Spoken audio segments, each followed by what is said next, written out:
안녕하십니까? 세상을 환하게 비추는 남자 빗장TV의 조명감독 김태형입니다. 이제 그 세트 제작의 마지막 회, 세 번째죠. 세 번째 세트 제작과 설치 업무에 대하여 이거 보면은 요거는 이 사진은 MBC에 있는 지하 세트장이에요. 약간 지저분한데요.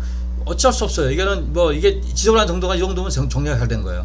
이렇게 세트를 여기서 세트를 제작하고 보관하고 설치하고 조립도 해보고 그래서 지하 대부분의 그 세트 제작하는 설치대는요 지하에 있어요. 왜냐면은 소음도 많이 나고 먼지도 많이 발생하고 그래서 지상보다는 지하에 설치해놓고 여기에 여러 가지 각종 집진 시설이라든가 이런 게 잘 돼 있습니다. 그리고 기본적으로 층고가 굉장히 높아요. 층고가 아마 다른 건물에 한 2층 정도 높이 되는 건물에 층고가 높아요. 왜냐면 세트가 이렇게 막 이동을 해야 되기 때문에. 그래서 이렇게 오늘 그 지하 세트장의 일부를 제가 사진을 담아봤습니다.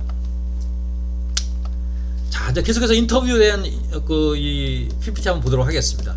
세트 제작과 조립에 가장 힘든 부분을 여쭤봤더니 기본적으로 세트 자체가 무거워서 힘들고 업무적으로는 세트 드라마 야외 세트 설치 2달 정도 지방 출장을 가야 하는 것과 다른 파트보다 조금은 고난이도 작업하는 것이 힘든 거다. 이런 거죠. 기본적으로 세트 자체가 무거워요. 그러니까 웬만한 벽체 세트 하나가 보통 한 100kg 뭐 이 정도 돼요. 그래서 무조건 세트는 2인 1조로 움직여야 돼요.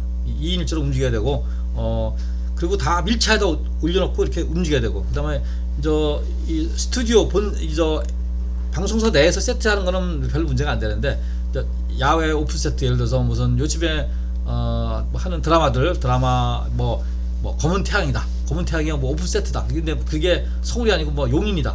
뭐 저기 무슨 이 파주다. 이런데 아니면 저쪽 이 충청도다, 경상도다 이런 게 하게 되면은 거기다 세트를 줘야 돼. 그러면은 거기다 세트를 줘야 되는데 이게 한 번에 안 돼. 그러니까 그게 하는 세트를 짓는데 보통 한 달에서 2달 걸리는데 그래서 출장을 가야 돼. 이런 거 자체가 힘들고 그래서 또 고난이도 작업을 해야 되고 이런 것 때문에 이런 게 좀 힘들다고 얘기를 합니다.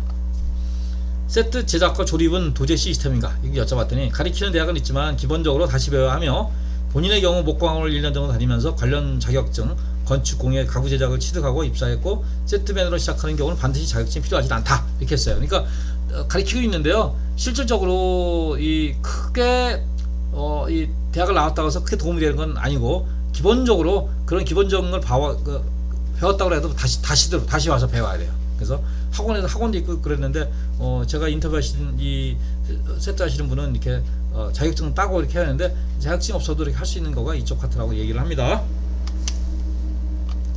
우리나라의 세트 전문회사, 세트를 전문으로 제작하는 회사가 몇 개나 있나고 했더니 SBS가 생깁니다. KBS나 MBC 시대는 별로 없었는데 SBS 생기면서 많은 회사가 태어났고 지금은 세트 관련 퇴직자, 그러니까 정년퇴직을 하신 분들이니까 정년퇴직하도 60세밖에 안 되잖아요. 그러면 건강하잖아요. 저도 60이 넘었지만, 그러니까 그런 그 퇴직자나 명퇴자들이 세트회사를 창업해서 이렇게 진행을 하는 거죠. 그래서 이 세트는 기본적으로 어떤 공간만 있으면 제작할 수 있으니까 그 사람은 데리고 가서 방송국에서 할 수도 있고 그래서 이런 창업하는 주체가 많다고 합니다.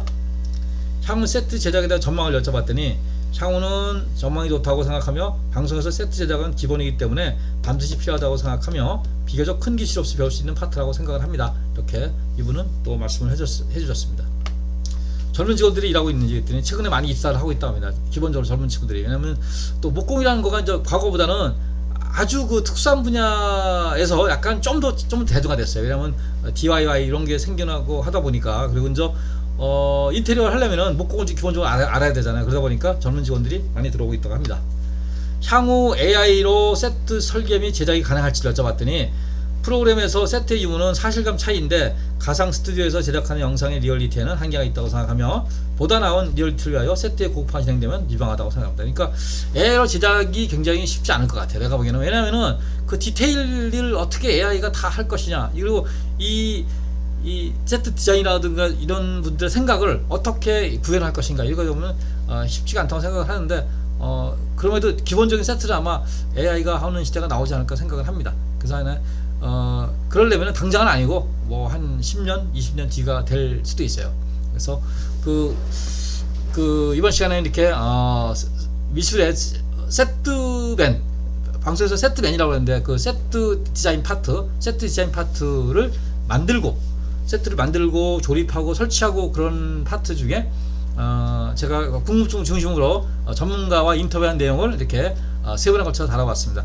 나중에 저 방송 제작 실무를 이 강의할 때 그런 인터뷰에 대한 영상을 제가 취재를 하게 되면요, 계속해서 이렇게 정리해서 이렇게 진행을 해보도록 하겠습니다. 이상 세상을 바라게 비추는 남자 빗장TV의 조명감독 김태형이었습니다. 감사합니다.